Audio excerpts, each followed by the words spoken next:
Yan naman sa labas, hinahakot ang mga basura.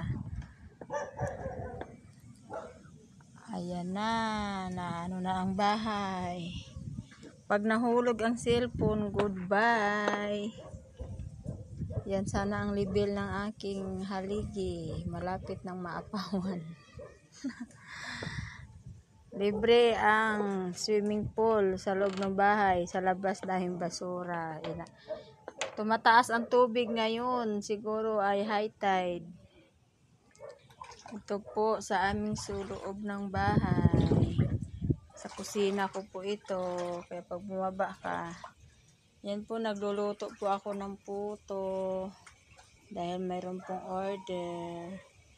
Ito po ang sitwasyon ko dito sa Taytay. Flood control, nagpakawala. Oh my God, ang CR ko malapit na maabot ang sahig. Talagang gumalalim na. Sayang, wala yung magkuya. Nakaswimming na sana. Andun sila sa bakasyon sa kaibigan ko sa Pinalad. Yan. Ang ganda ng aming swimming pool.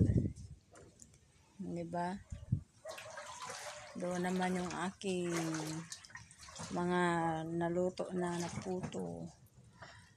Ang red ay naging pink. Lagot ako nito. Bakit kaya? Anong nangyari? Anong nangyari sa sitwasyon? Ang aking food color ay kulang.